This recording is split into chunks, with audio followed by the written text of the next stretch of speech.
there are people that are going to say, well, she was asking for it by being in this industry, which is incorrect, first of all. But everybody at the festivals that have approached me on the commonality of experiencing violence. And I think if they're approaching me that way, then the film is doing its job. Welcome to Yes Podcast, where sex workers, artists, and advocates talk about the realities of the industry.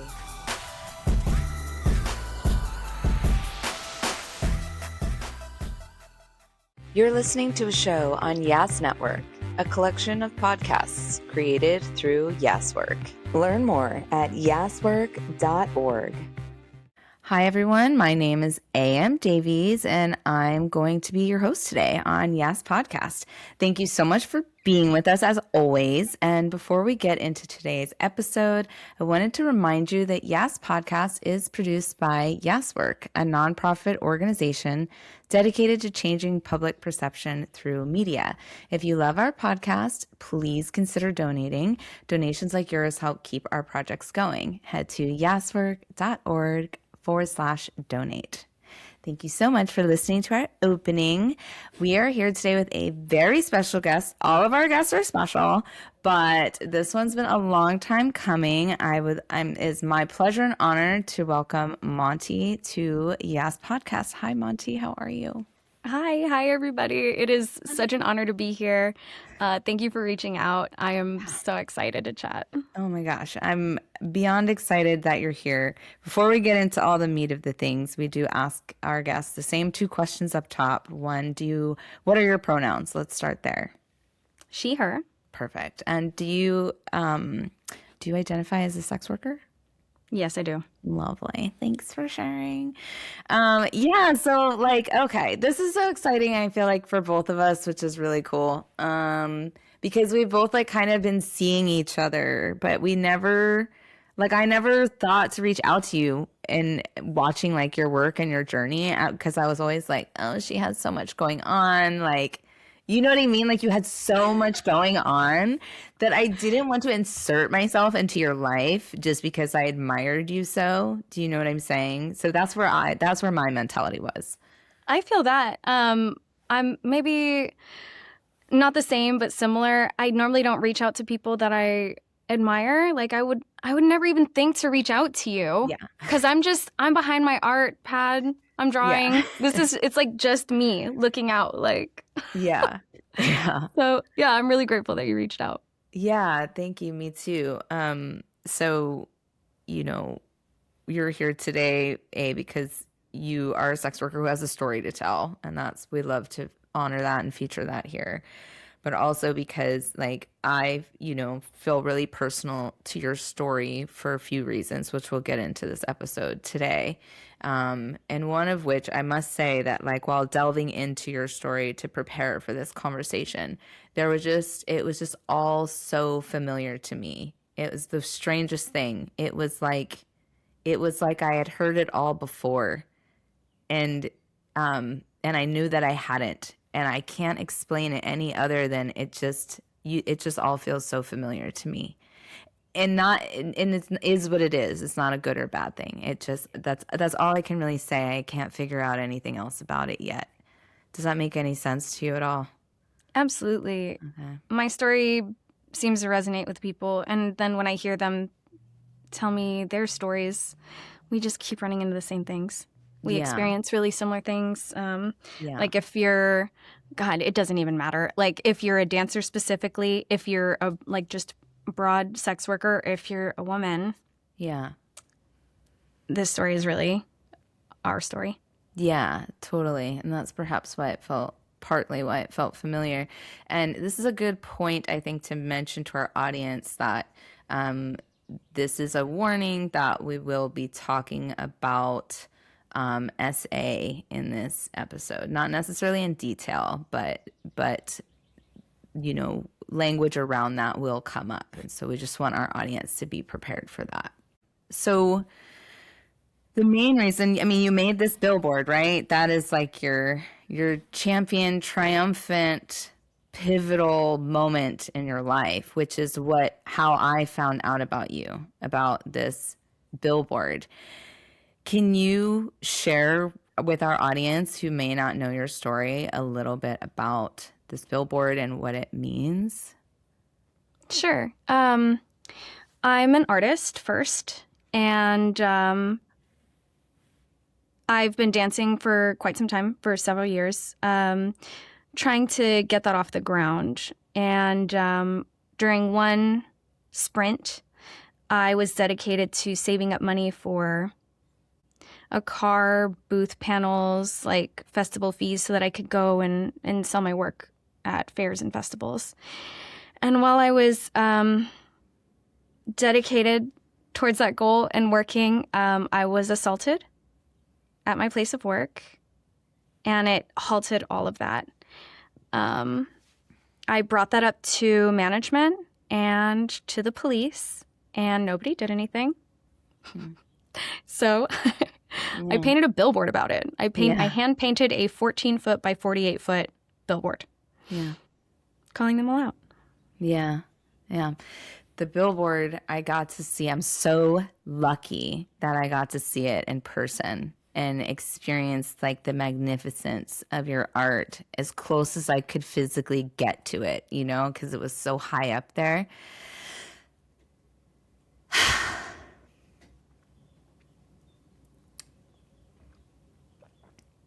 I remember very clearly standing there at the street thinking about you. I didn't even know you.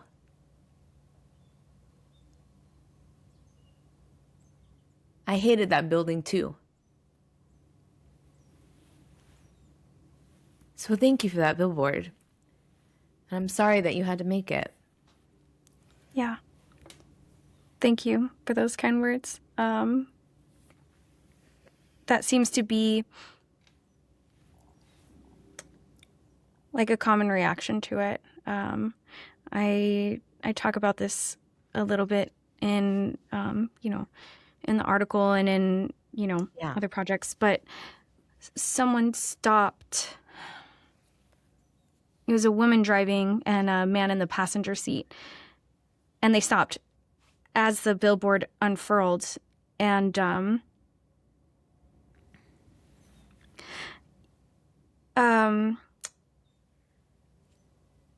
they stopped me, and the woman behind the wheel was crying, and the man leaned out of the window and he said, "I just want to let you know that what you did here is going to mean a lot to people that this has happened to."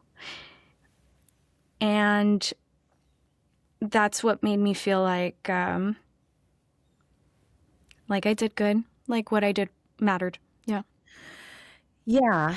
Yeah, because it's such a huge undertaking, and like it probably consumed your life creating that for, at least a couple of months, and just the creation of the billboard itself, and like, yeah. And when I remember seeing it, thinking like, I can't believe they even thought to do, like, I would have never even thought to do it.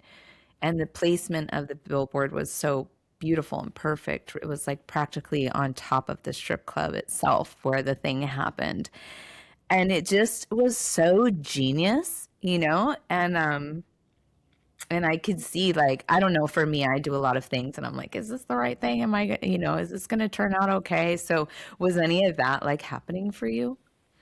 Yeah, so my work up until that point was very scrubbed clean. I assisted a few artists, and they all did work that was, appropriate for festivals and fairs. So they were selling to families and things like that. So a lot of the things I was painting were very sweet, loving, And after I was assaulted at the club, I felt like the goal that I had to go to fairs and festivals was done. And I had tried so long and hard to make it as an artist, and I had just been stopped in my tracks. So I was like, okay, you know what? That's not working. This isn't going to work for me. These assholes think that they can get away with what they're doing. And if my art isn't for my survival, it's for this.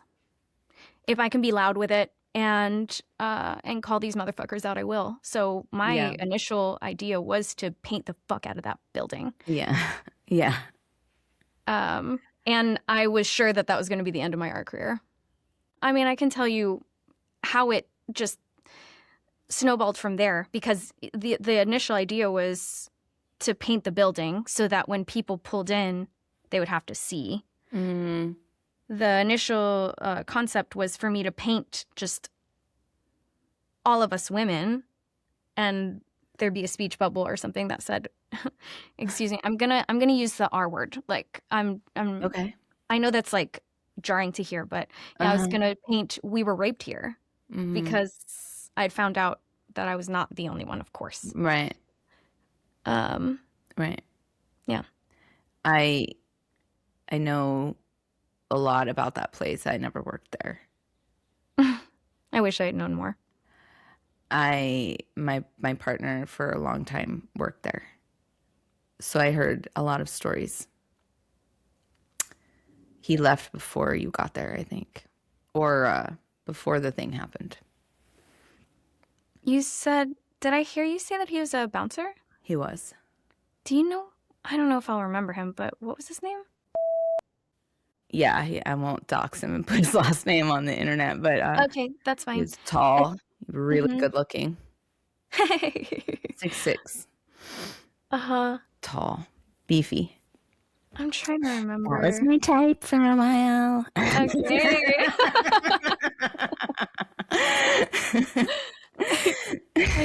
I'm trying to remember, because like I worked there for a short period of time when I first got to LA in like 2013. Yeah, and then he was there. Then I stopped.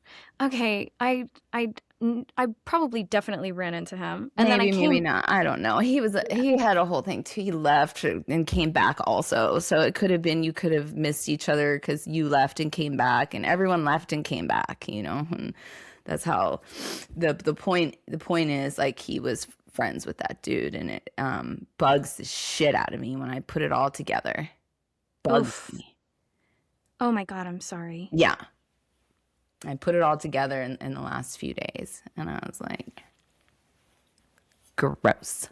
Very, yeah. And then, like, meanwhile, I just, like, have visions of, like, you know, cradling you and us and anyone who's been through it. And, like, I don't know, just, it was like I was right there. I know that sounds so selfish of me to even think about myself, but it was like I was right there, and I was so close to you, you know, and, like, and I heard the stories. And I also wanted to tear that building down.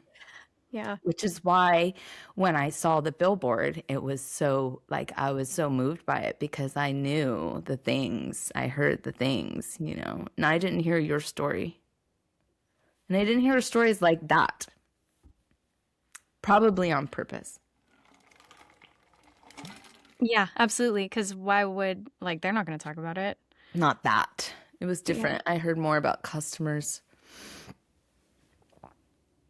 Anyway, it's been really interesting connecting with you this way after sort of like observing you from a distance. And it's been so nice reading about you and learning about, like, who you are outside of this story. And I just don't want that to get lost in this episode. I read the article, let me get the name right of the publication, the Cali Sunday Magazine article that you were in, which was very thorough. Oh my God, Kathy Doby, the writer of that article, she is brilliant. She's genius, and she's so raw and real. Yeah, she got the full story, and she told it like it was, and I really am so grateful for her for that. Yeah, because I saw the movie, which was great. And then I got some background on you, where you're from, where you've gone. And then I read that article, and it was so interesting that you were saying I was drawing and creating really clean, sweet stuff, when I believe as a child you were drawing zombies and stuff like that. Oh my God, yeah. Well, yeah, I mean, okay, so in that article, it does talk about... I guess I'll share with the audience here. Sure. When I was a kid, I was an angry kid. So I was drawing a lot of death. I was really diving into the topic of death, suicide, murder, just like really egregiously because I was an angry kid and using, I don't know, exaggerated forms to express myself in the only way that I knew how. Because I grew up in a military town. We were not going to talk about our feelings. In Right. Texas, Central Texas, no. So, I mean, so anger is a secondary emotion. A lot of us feel angry after feeling hurt or betrayed or, you know, something along those lines. So, I lost my dad when I was really young, and I wasn't given the tools to explore that emotion.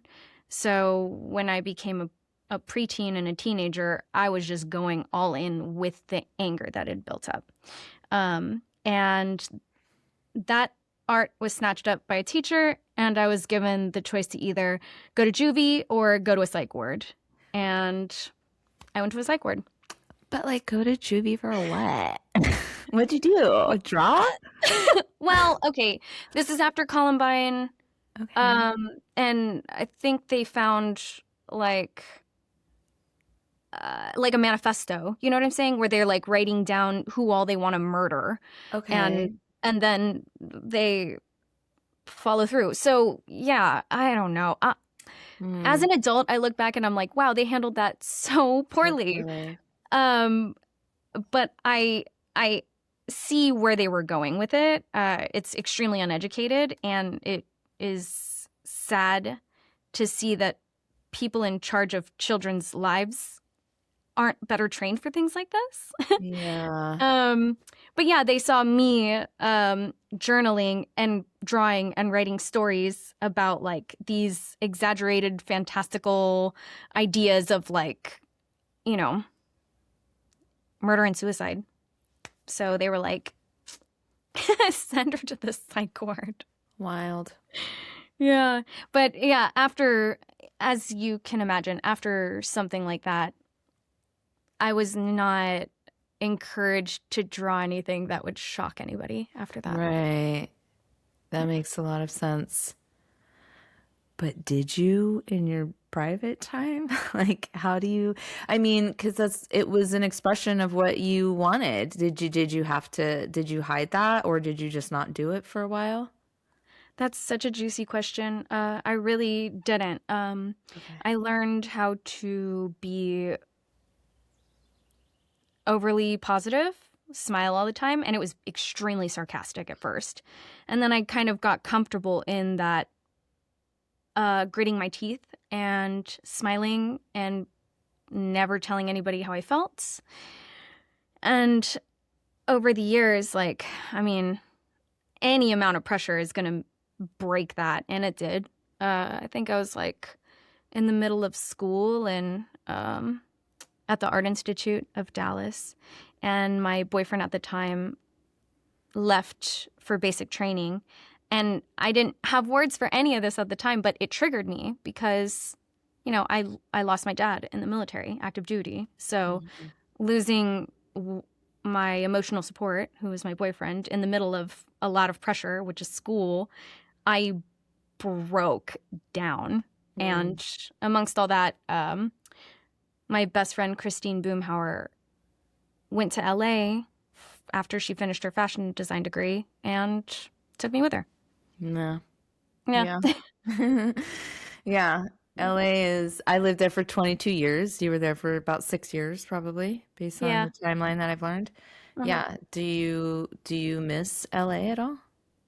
I do, actually. And this is a fully informed opinion about LA because LA is sold as this like really sunny place that's chill and everyone's hot and there's movie stars or whatever. Yeah. It is not that. Okay. It is not. It is so grimy. It is so fucking grimy. It really is. But I loved that too. And I really love the diversity of people. Like, and there's just like a small community for every single type of person that you can think of. So beneath the glamour and then beneath the grime, there's all these really cool people that you can get in touch with, and I did. And I really miss that. I also miss, as you can imagine from my story, like being in a city where I could be as weird or gross or whatever as I wanted to be, and nobody would look twice, is so refreshing. Seriously, like very that. comforting to me. Yeah. It is so weird. It's such a weird place. Like Yes, so many weird. times would be driving down because I lived in Hollywood for the majority of the time, and I'd just be driving down the street and be like, oh, there's Donald Duck, just full on like at 1 a.m. like in a Donald Duck costume walking down the street. Yeah. And Remember Fat Spider-Man? Yeah. And it's not even like abnormal. It's like, oh, I've seen it before. I've seen it a bunch of times, just like a full-on costume person in the middle of the night walking down the street, and it's totally normal. Yeah. Weird.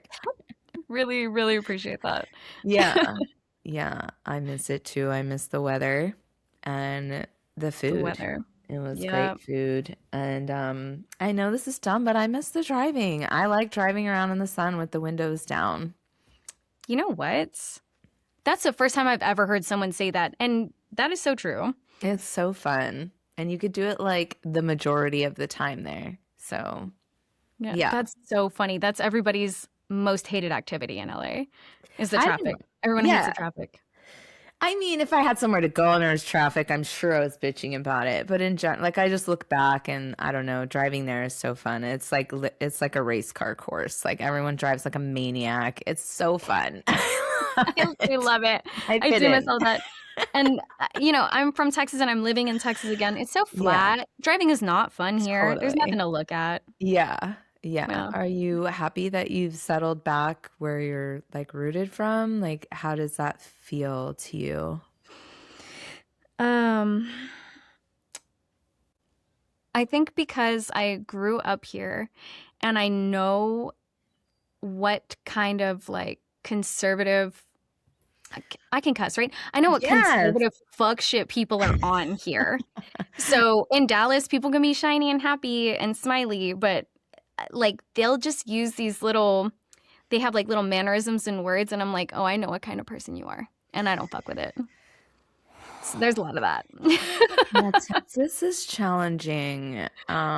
It's so funny that you were saying at the top about Texas, because when my partner and I were there a couple years ago, we were like, everyone is so nice.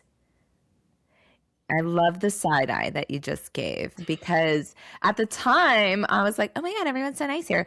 And now I'm like talking to you and I'm thinking about what I know of Texas in general and the conservative, the word that you use. And I'm like, is that like real, or like, is that just how it is there? Like, it's like nice on the surface.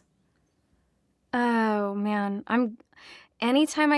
The reason I'm pausing before I speak critically of Texas is because Texans can be, it's like a mini nationalism for Texas. People are so about their Texas. Okay. And it's cool, but I did grow up here. I think I have an authority to say, like, the niceness, it's surface. Like when your politics are evil and you're nice on the outside, that's not nice. It's nice. Maybe it's not kind. Sure. Which is totally different. Yeah. Yeah, you're right. Yeah. So there was something that you said in our correspondence to each other leading up to this conversation. You wrote, I like to believe that we're in the midst of conservatism's terrifying death rattle. It was such an interesting sentence to read.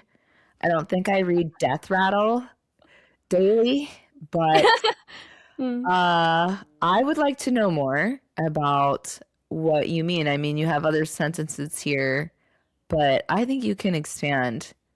I'd like to hear in your like speaking words, like, what did you mean with that sentence? That was powerful. It's something it's something I hope for. I really hope this is a death rattle because it is loud and terrifying. We are fighting for equity, and we've been fighting for it for a long time. God, we are under a death grip of colonialism and patriarchy and capitalism, where only certain people are on top and the rest of us are doing our best. And we're doing our best in community together. And take maybe, there's so many movements to choose from, but I think, the hashtag Me Too movement is apt for this conversation. The Me Too movement, how powerful to be so open about the grimy underbelly of what it is to be a woman, or anybody who's like who's just like a lower perceived value under the patriarchy. Sure. You know what I mean? Not a straight cis man, white man. Anybody but that, yeah. Yeah. It's such a powerful movement. Being loud, open about it, calling them out. And then what happened in the aftermath? Like, we would hope that what happened afterwards would be like, we hold rapists accountable. We change the industry. It's like easier to prosecute rapists. That's not what happened. What happened was like a huge retaliation. I feel like we saw an uprising of conservatism and of incels, and a lot of people just like screaming in the opposite direction. And it just reminds me of like a video game or a movie or something when you're trying to defeat if you're in a boss battle, like there's got to be at least 3 phases. Come on. And they come back scarier every time. Right. It just feels like that's what's happening. It's a retaliation. Oh, you were beat once. You're trying to come back scarier and bigger. And it is. They are scary and big. But that just means you about to die. So that's what I hope for. Like, I really hope that how terrifying this phase is, God, a final phase of sorts. I know that's a lot of hope. I get it. I know. I was just about to say, I would like to think that we're in the final phase too, but wouldn't that just be too easy? That's like when you're watching the movie and you're like, oh, they can't get away that easy, and then something else horrible happens. Like, that's kind of where I think we are. Like, there's more. There's more. There's more. But like, regardless of what phase we're in, we can't back down. We cannot do that. We love doing this work, maintaining a platform for sex workers to tell their stories, entertaining and educating the public. If you love our podcast, please consider donating. We are now a 501c3, so your donations would be considered tax deductible. Go to yaswork.org/donate and easily send us some support to help keep this podcast going. That's yaswork.org/donate. I know I'm not the only one that feels it, but like I still feel like we're not talking about it enough in like our social circles. Like, what the fuck is going on? Literally, what the fuck is going on? And like several months ago, I found myself sitting at a table with friends, and we were all just like partying and having a good time. And at one point I just said it. I was like, so at what point are we going to talk about this fucked shit that's happening in the world? And I just started crying in front of everybody.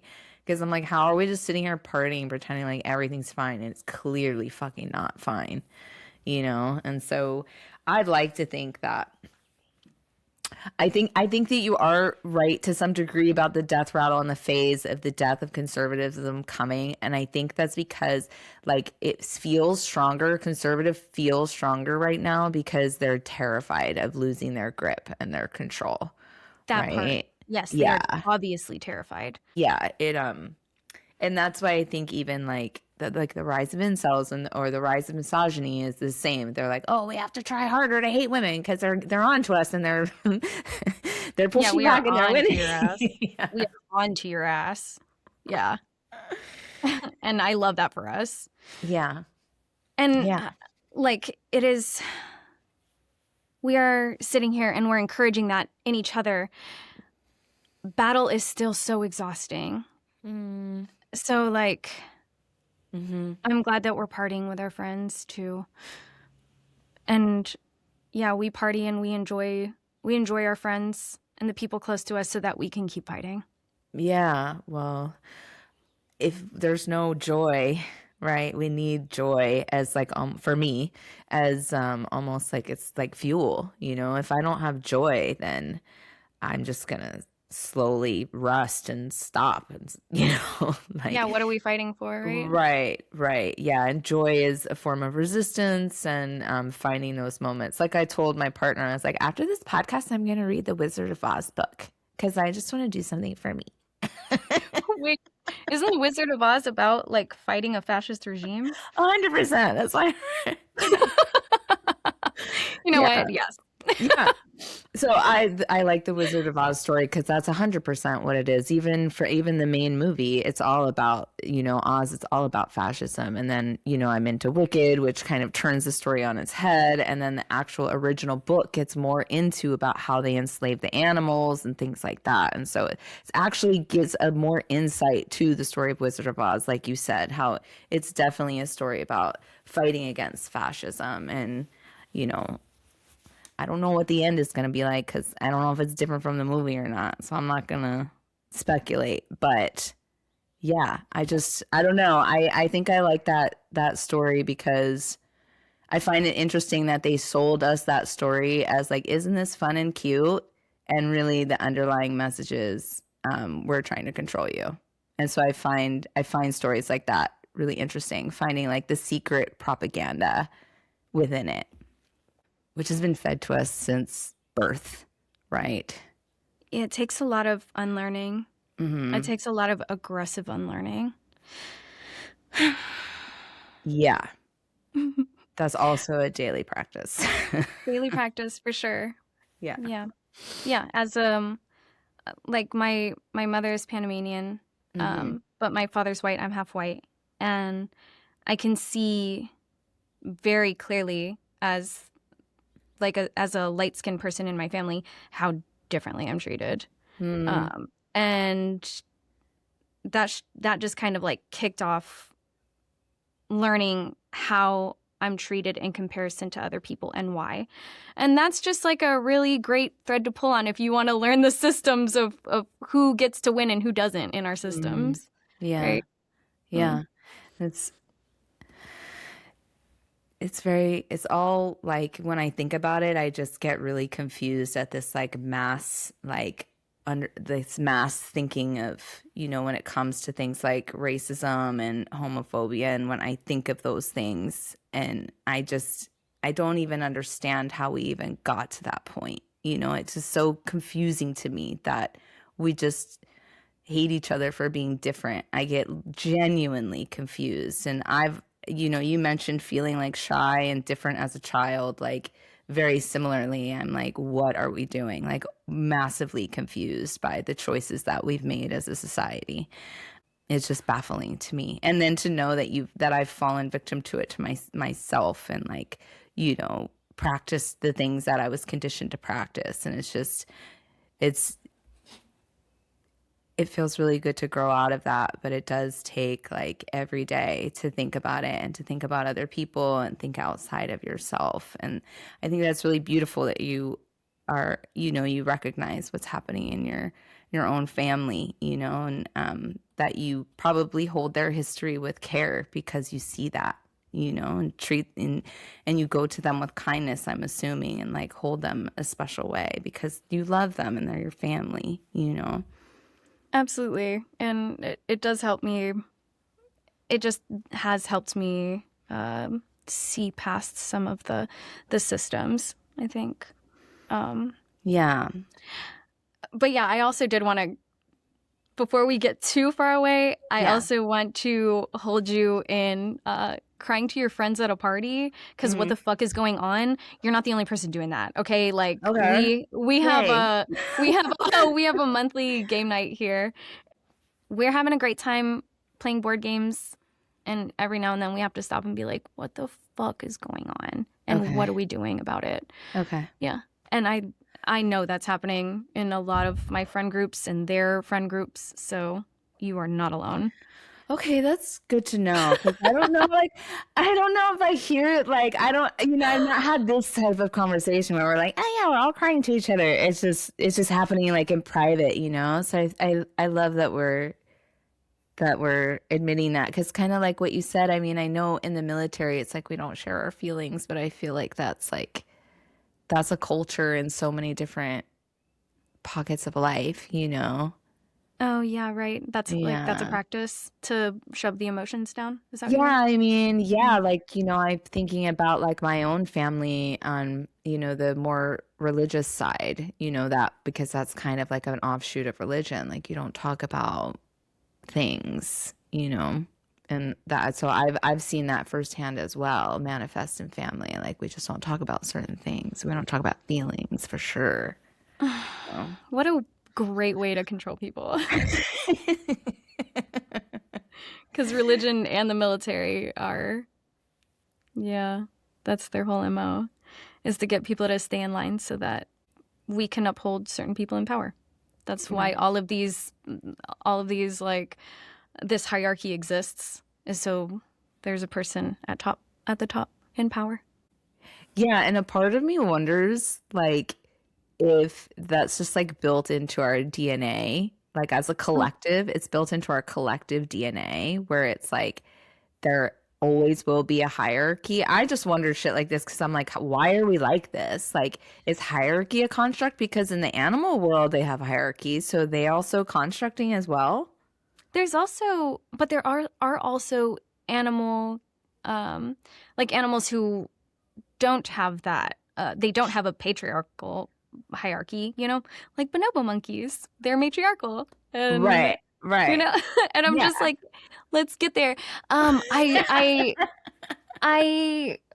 heard a story recently where there was a tribe of monkeys where all the males were wiped out, and their like warring culture stopped because all the mothers had to take care of the children and everything was like very chill, and then all the boy monkeys grew up to be peaceful in the same way.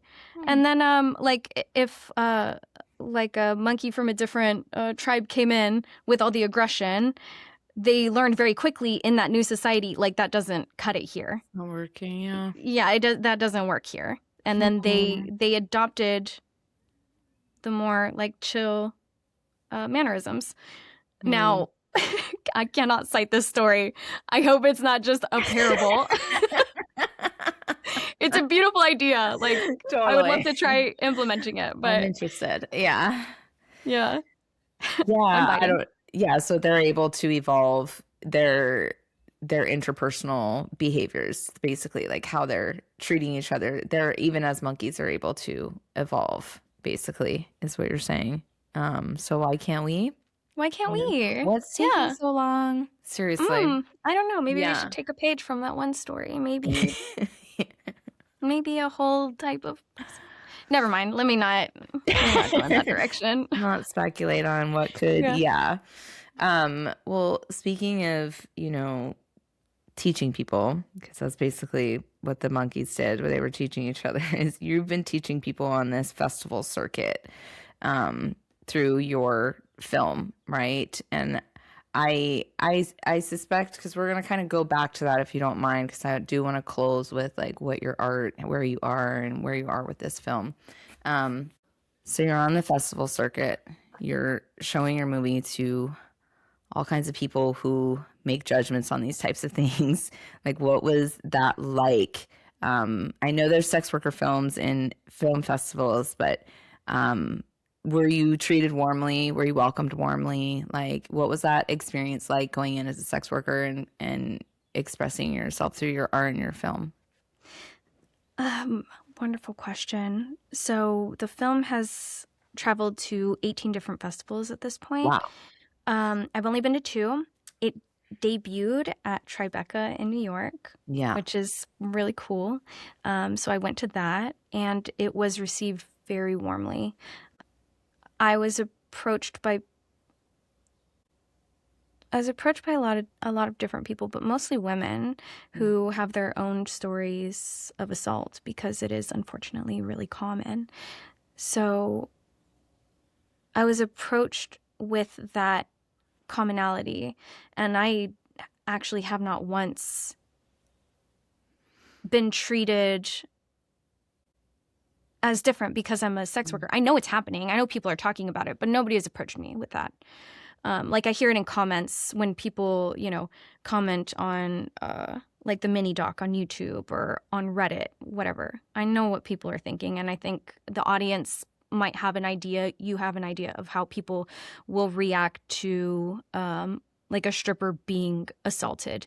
There are people that are going to say, well, she was asking for it by being in this industry, which is incorrect, first of all. But everybody at the festivals that have approached me on the commonality of experiencing violence. And I think if they're approaching me that way, then the film is doing its job. Okay. And did you do Q&A panels at these festivals at all, the 2 that you went to? Oh, so I went to Tribeca. I did not do a Q&A panel there. And then I went to the Cleveland International Film Festival. I did do a Q&A there. They asked me about being an artist. And they told me how, people asking, they just told me how important it was to them to see someone find their own justice and not back down, because that's what we're being asked to do. We are being asked to be silent about things like that. Mm-hmm. So yeah, that's the reception. Okay. So it was pretty respectful and not like... Yeah. Okay. Yes. Actually, surprisingly. Okay. Yeah. Did you find, has anyone come to you or mentioned to you, or anyone who was involved with the movie, like anything that they learned from your story, like about sex workers or sex work in general? Like, was there anything like that came about, or that viewed things differently because they saw your movie? That's a great question. I wonder if maybe they don't feel comfortable talking about it. It's one of those things. Sure. I'd love to ask Katie this question. Katie might have... Katie, the director of Monster Slayer. Mm-hmm. Yeah. Oh, by the way, I feel like the audience might need to be caught up, maybe. After the Billboard, I did a few, I did an article, I did a mini doc, I did a radio interview, and then Katie Skip, the director, approached me to do a short animated film that told the story of the Billboard. So that short film has been on the festival circuit. We're winding down the festival circuit right now, and we're looking for other ways to distribute it, maybe online or for it to be picked up. So, yeah, Katie might have people approaching her about the topic of sex work, because some people might feel uncomfortable approaching the sex worker with these questions. I've noticed that when I'm working with new civilians who are just have this newfound understanding, that, they've learned about sex work and they see it differently, that they get nervous though in conversation about that. Have you noticed that people get they just want to be so careful, right? Yes, exactly. That's why I was like, I feel like they just don't want to talk about it because yeah, they're learning. They're just now learning some things. Yeah. But I don't know. I've gotten, with like friends of friends, have gotten the weird little remarks like I wish you were in a safer industry kind of thing. Yeah, boo. Sex workers are unsafe because of how you treat sex workers. Exactly. Let's have that combo first. Yeah. But yeah, nothing I'm not used to, and I'm sure nothing you're not used to either. Yeah, no, I've heard it all at this point. And I know there are other comments. Like I saw some negative comments too, and like about you and your story, and you know, it's infuriating. It's infuriating. But also, I feel like it's really common. I don't know. I'm just like, okay, yeah. Yeah. Next, like, put him in the fucking pile, whatever. Like, right. Yeah. I remember when the Billboard went up, one of the comments was like, oh, well, was she wearing a skirt that short that's painted on the billboard? No wonder something happened to her. I'm like, Jesus Christ. We gotta catch you up big time. What is, wow. I thought that we grew out of this what they're wearing doesn't mean anything thing. We're still there. That's so like archaic and like 80s. Yeah. Yeah. Like, haven't you grown out of that? That's, I think, would be my response to somebody who says that, like, oh, you're still saying that? That's so old. Very much so. That's how I feel. I'm like, okay, throw it in the pile. That's normally what the negative comments are, though. It's like, wow, you are on an old version right now. Like, you are very outdated in your thinking. Very outdated. Yeah. I feel pity. Yeah. And I know, you've mentioned, you said more than once that people have said like, oh, you're dressed like that, or oh, you're a stripper, or you're a sex worker, and you ask for it. And like, just, I just want to tell our audience who's listening that don't ever believe that. That is not true. You are not asking for it. You are not asking for it. And don't ever believe the people who say that to you, because it is so untrue. So, so many of us have been there, and your story is so powerful and shows what art can really do, and move so many people, made such a difference.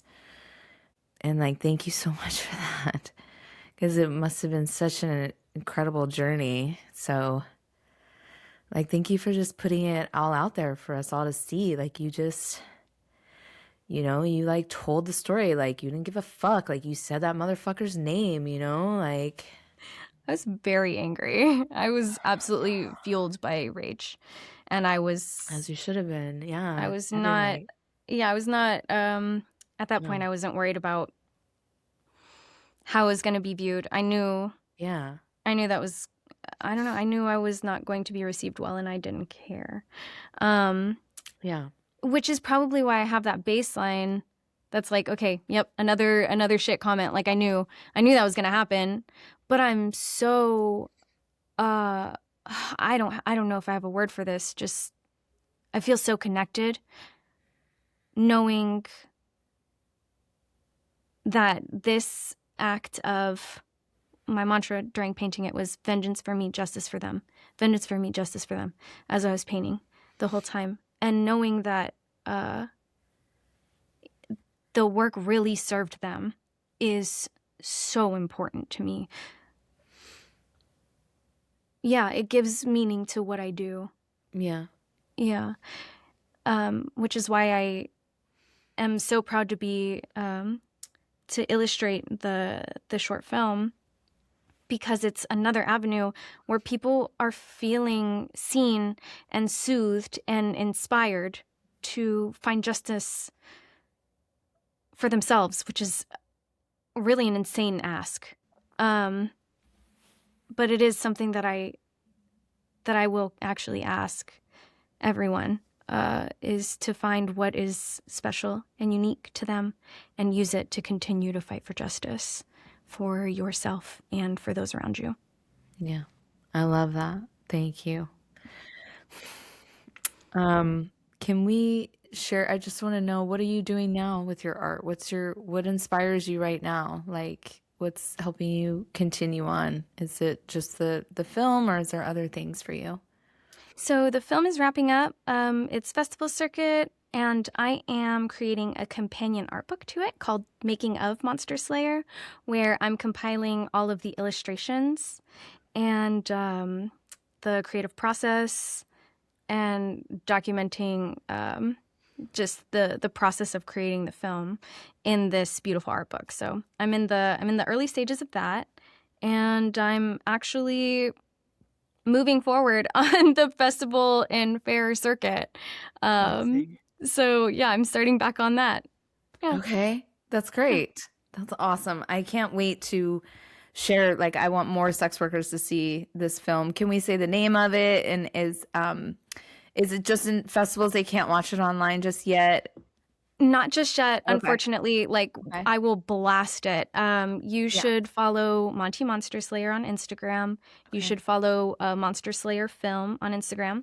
The title of the film is Monster Slayer. Mm-hmm. Yeah. And Perfect. we'll let y'all know as soon as it's distributed or like widely available online. Yeah. Awesome. We can't wait for more people to see it. It was so moving and so beautifully done. And just to fill in our audience, your imagery, your artwork took up 60% of the film, is what I was told. And so your creative control was massive, which I think is really important for sex workers to hear, that are trying to tell their stories, and how important it is that you really were the driver of your story. You weren't just a subject that people were looking at and, like, you know, turning it into what they wanted from their own perspective. It was like from your perspective, your art and your heart. And I think that's one of the things that makes it so special. I agree. I really got to know Katie Skip, the director. Yeah. And she really got to know me. And she put in a lot of work to understand sex workers' perspectives. And she pretty much handed me the mic and made it happen. I love that. Yeah, I'm so grateful for that. Yeah. Well, thank you, Katie. Thank you, Katie. Monty, for coming here today and spending your time with us and sharing your story. So meaningful. I'm so honored that I got to spend time with you today. So thank you. And thank you to our listeners. Thank you, everybody. Yes Podcast began as Yes, a Stripper Podcast, with original hosts AM Davies, Onyx Sachi, Gigi Holiday, and Daisy Ducati. Visit yaspodcast.com to learn about our hosts, our story, and comb through our archives of transcripts. You'll also find episodes as far back as 2020. That's yaspodcast.com. Yes Podcast is a part of Yes Network, a collection of podcasts created through Yes Work.